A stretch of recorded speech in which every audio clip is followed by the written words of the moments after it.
There are some people in the marine conservation world that have a potential to do great things in the field of marine science and conservation.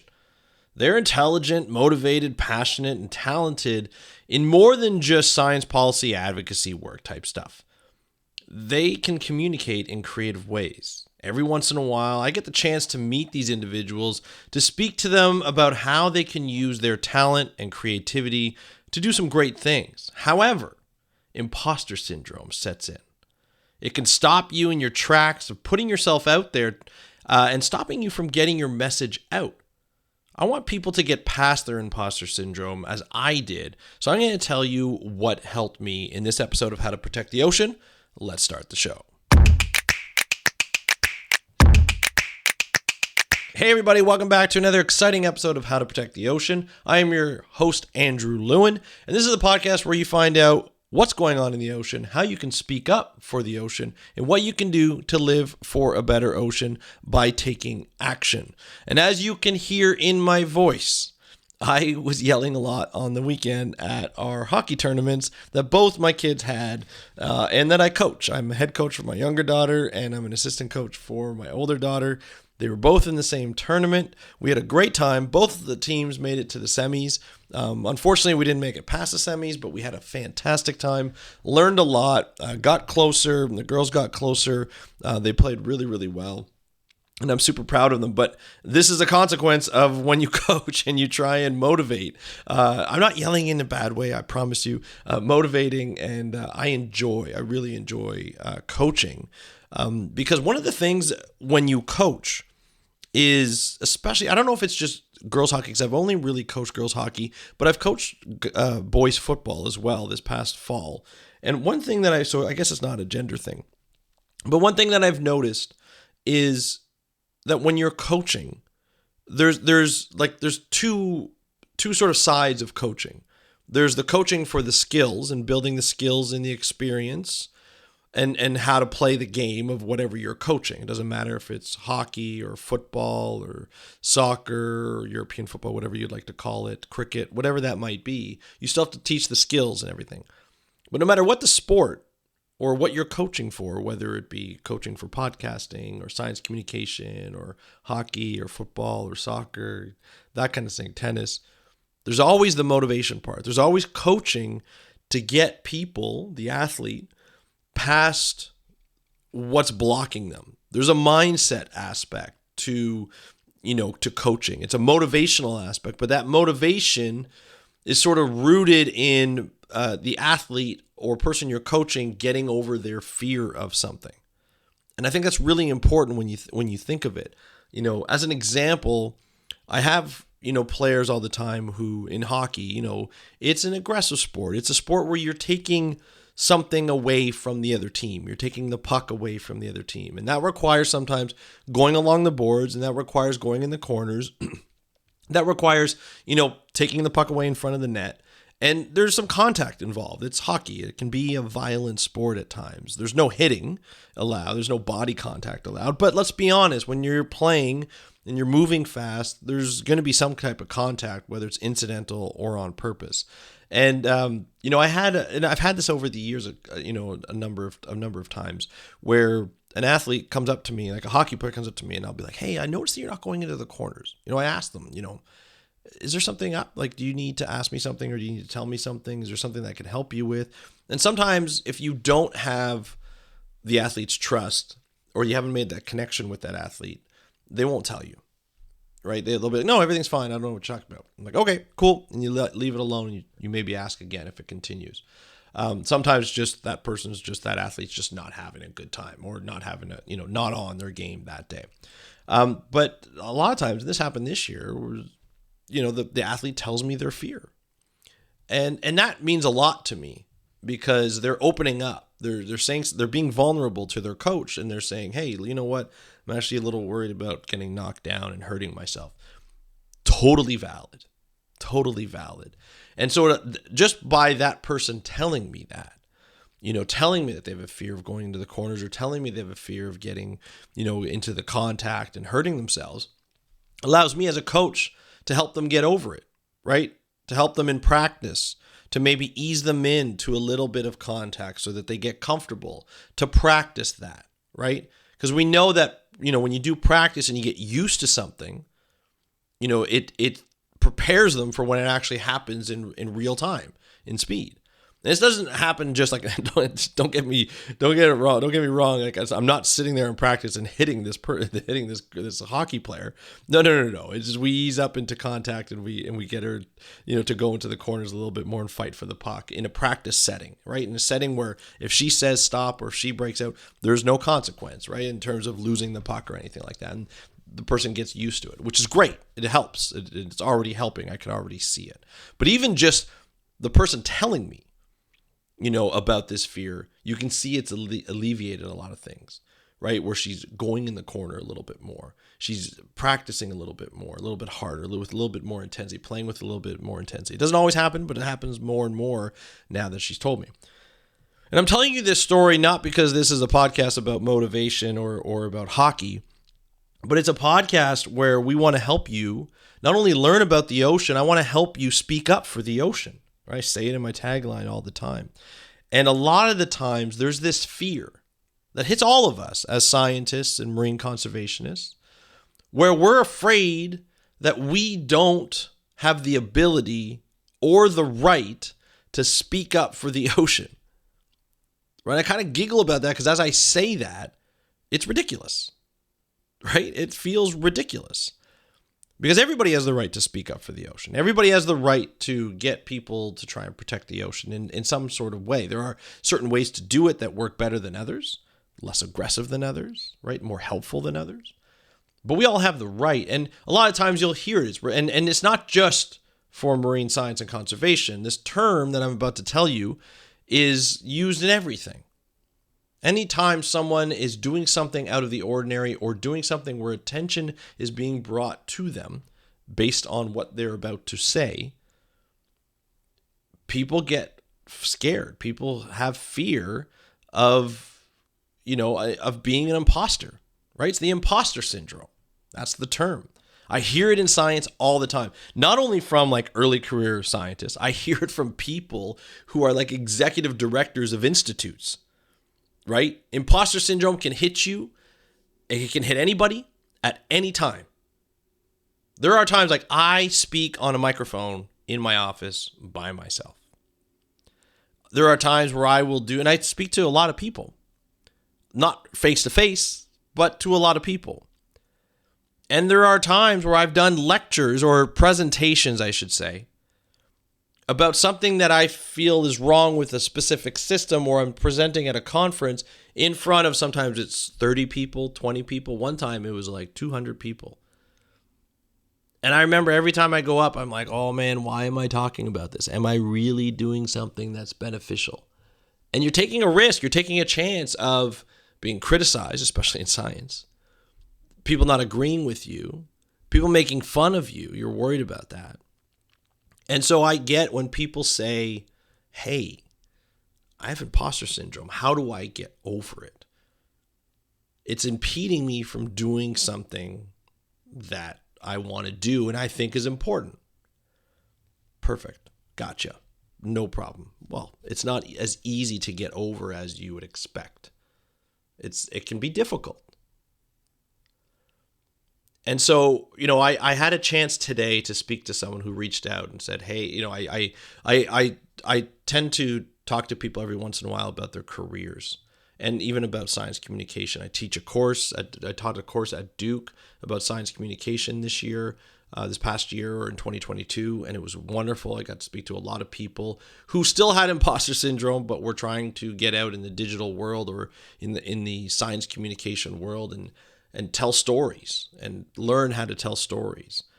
And it's kind of funny because when I was asked to do that course, I had imposter syndrome. I told the person who's a friend of mine, and she's like, hey, can you do a course about storytelling? And I'm like, what? No, I'm not a storyteller. I don't tell stories.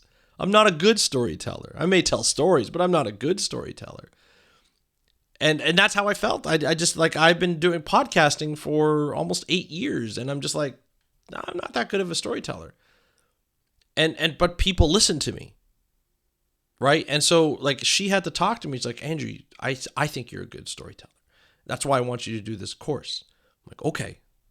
And it took me a while to get over that. And it took me a while to sort of think about how I communicate and how I think people should communicate, or how people can communicate in their own ways. That was the big crux of it all, was, hey, like, you don't have to communicate using these formulas. These are specific formulas that people use, but you can do it in your own way. And it's really comes down to confidence and doing it.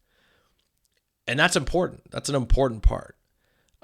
But today I got to speak to someone that kind of inspired me. To be honest, I didn't know I'm recording the day before I release this, but I got to speak to somebody who reached out and said, hey, can we talk about my career? And I want to talk about podcasting as well, because I would like to start a podcast. And I'm not going to name the person's name, but the person was amazing. We had a great conversation, spoke for about an hour and a half, and I'm glad that I'm better off for it. I feel like we both got value for that conversation. But the person completely inspired me to talk about this type of subject, because imposter syndrome was talked about during our conversation. And,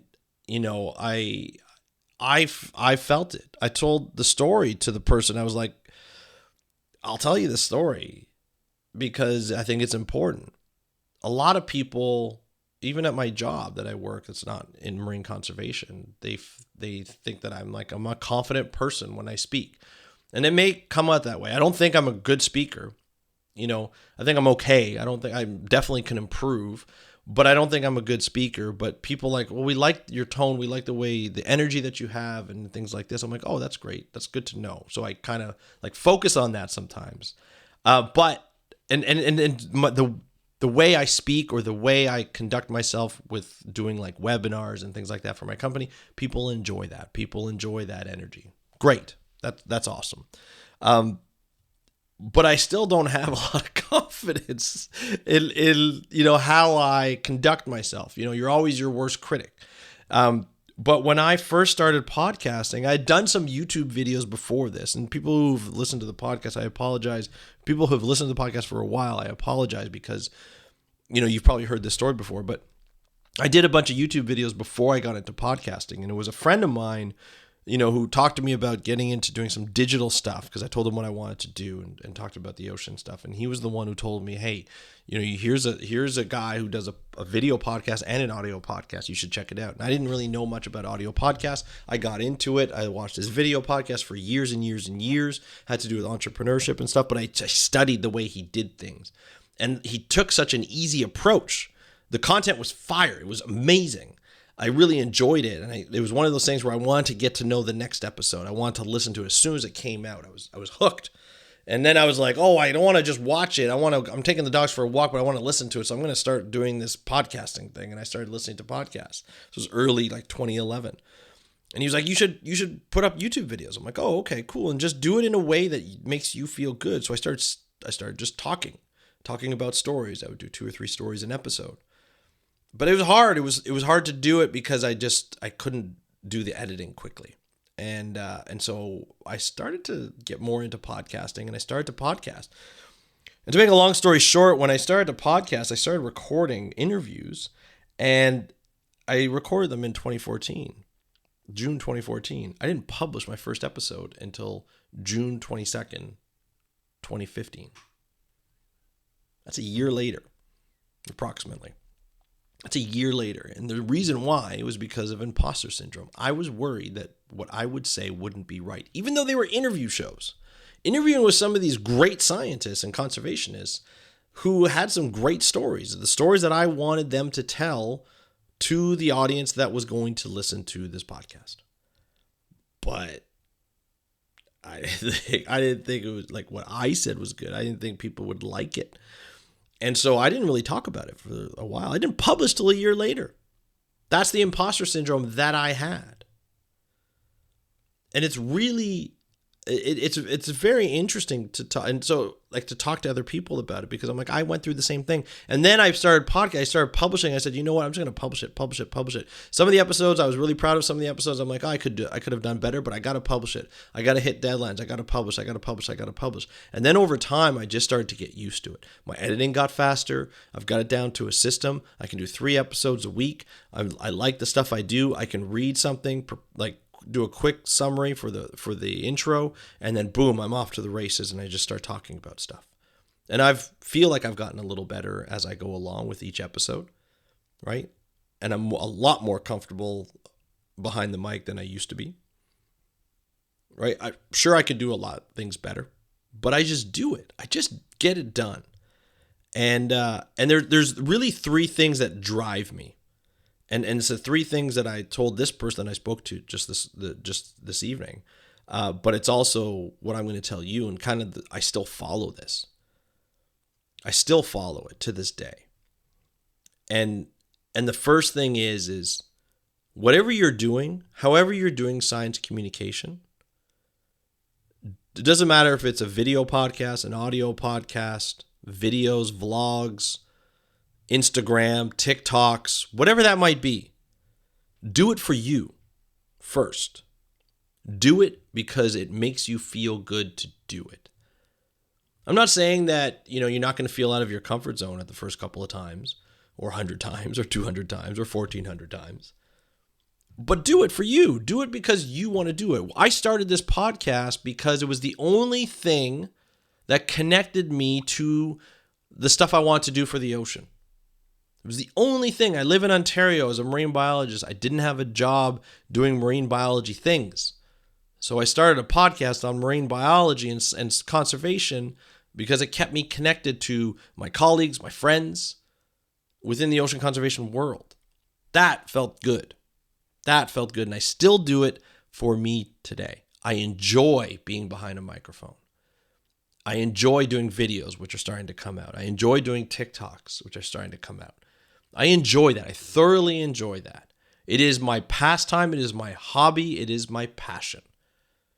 And sometimes I will work on it for 3 hours a night, with no sleep or anything like that. At the sacrifice of sleep or the sacrifice of spending time sometimes with my family. I love it. I love doing this type of work. So I do it for me first. These are stories that I think will benefit you, but I do it for me. The second thing is I record, I edit, and I don't do this as much, but there's always that option. I don't publish. And I tell this to people who are starting out all the time. Record it, edit it, but don't publish it. You can share it with friends to get their feedback, maybe some family members to get their feedback, but don't publish it. Because when you record with the knowledge that you're not going to publish it, or there's no pressure to publish it, then you're doing it for you and you're trying it out. You can put yourself out of your comfort zone because nobody's going to listen to it because you haven't put that pressure on yourself. It's relieving. It is so relieving. It takes all the weight off your shoulders and it allows you to be you, allows you to be more creative, more expressive when you're talking about the subject matter. And if you think it's trash, you don't have to share it. I recommend that you share it. Get someone to listen to it and be like, hey, I just want positive feedback. You don't even have to tell them to give negative feedback. Let me know what you think. And then as you get feedback from family and friends, a lot of the times they're going to be like, I actually learned something. I actually really like this. Okay. Now you're starting to get more confidence and you're starting to build that confidence. And then when you do publish it, you may not get anything back. You may not get a lot of downloads. You may not get a lot of people listening to it at the beginning. And that's not because it's not good. It's just people haven't discovered it yet. Right? So, once you start getting feedback, then it starts to get better and better and better. And your confidence starts to build. You may get some negative feedback. I get some 1-star reviews every once in a while. But I don't care anymore because I get more positive feedback. I get people who either give me great reviews or, they DM me being they really like my content and things like that. So trust me, If you record, edit with the thought of not publishing it, taking away that pressure, it helps. And then share it with some family and friends. See how it goes. Then feel free to publish it if you choose. But that right there, by completing number 2, you're already following number 1 by doing it for you. Because if you record without worrying about publishing, you're doing it for you. You're doing it to get it off your chest. You're doing it to feel good. And I'll tell you something. When I record or I do an interview, I record an interview, I get this adrenaline rush. I get this like dopamine hit where you're just like, I feel at the top of I'm at the top of the world. I feel fantastic. I'm happier. I want to talk more. I go to my wife and kids and I talk about the interview, of how exciting it is to discover something new about somebody or to cover somebody that's really good. Or if I do an interview for another podcast, wonderful. I feel fantastic. I like what the people are doing. It makes me feel good. Right? And then third and final thing that I always suggest to people, and I do this too, because a lot of people, like with imposter syndrome, doesn't only come from your own confidence or lack thereof of talking about the message that you want to talk about, but it comes from the critique that you're going to get from other people. And we as scientists get critique. We as scientists are supposed to welcome critique. But let's be honest, my fellow scientists, sometimes the critique cuts deep and we take it personal. And it's hard sometimes to take it, right? Whether it's on your science work or personal, like on you or the way you speak with the science communication, it can hurt,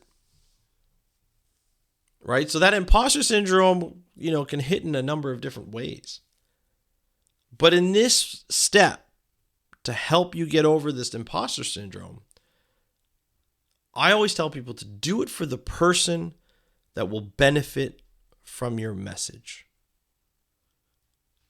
Do it for the person that will benefit from your message. And the reason I say that is for a couple of reasons. The first reason is that you probably got inspired to do some sort of podcast or content because you were speaking to someone who thoroughly enjoyed the information that you gave them. Say you're talking about marine science, marine conservation, and you were having a great conversation with somebody. They asked you some questions about your work. You told them maybe some results of your study and what the implications mean for conservation. And they were like, wow, that's pretty cool. I did not know that. I'm really glad I had this conversation. It's really cool. I'm going to tell some people, right? We've all had that conversation at some time or another.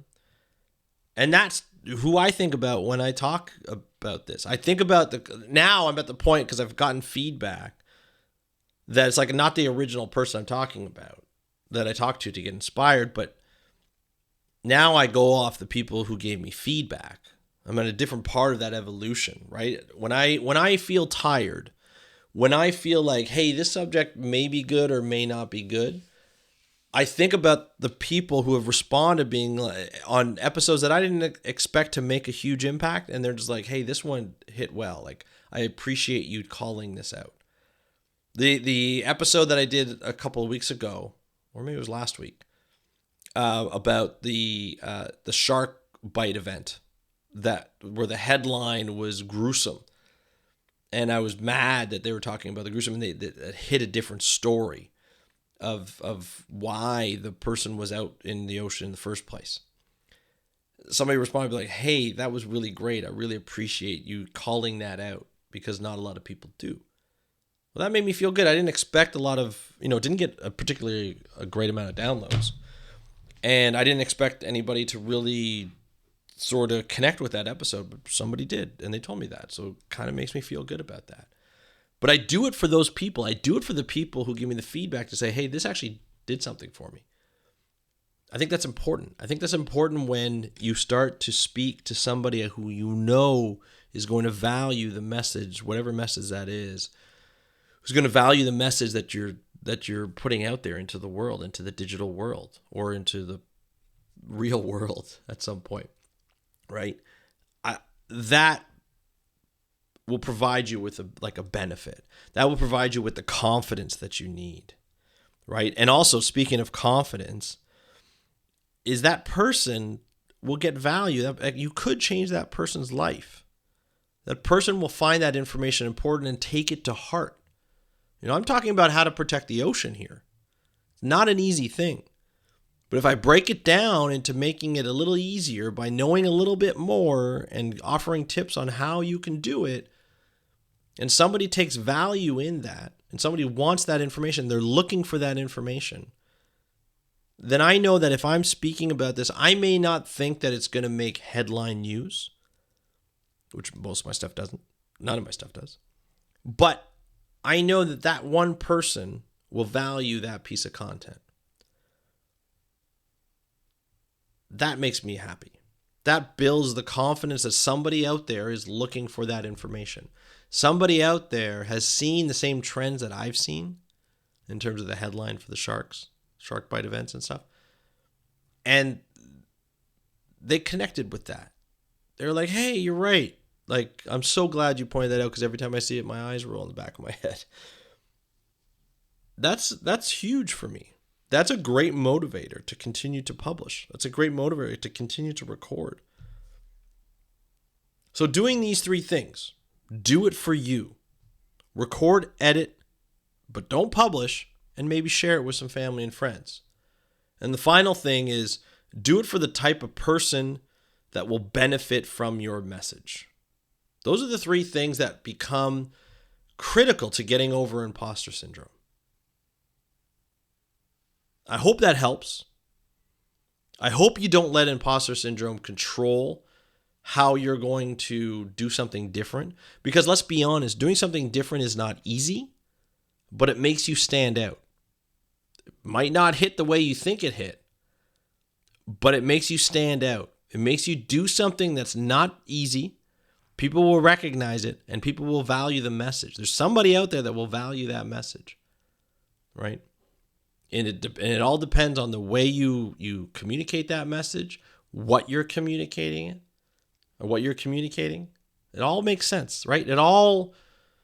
Everybody has a place in this world of science communication.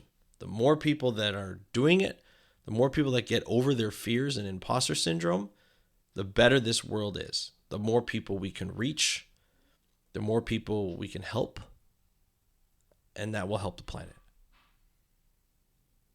So I'd love to hear your thoughts on this, getting over imposter syndrome. Are you feeling imposter syndrome? Have you felt imposter syndrome? Not necessarily in science communication, but it could be in your job, in your schoolwork, whatever that might be. I would love to hear that. DM me at How to Protect the Ocean on Instagram, at How to Protect the Ocean on Instagram. And you can also contact me through speakupforblue.com. There's a contact us page. It goes right to my email. I'll answer you as soon as I can.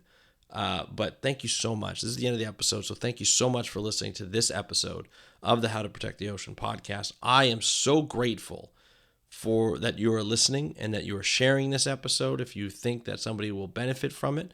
But I'm your host, Andrew Lewin, and it's been a pleasure to be able to speak to you today. I look forward to hearing from you. I hope you have a great day. I'll talk to you soon, and happy conservation.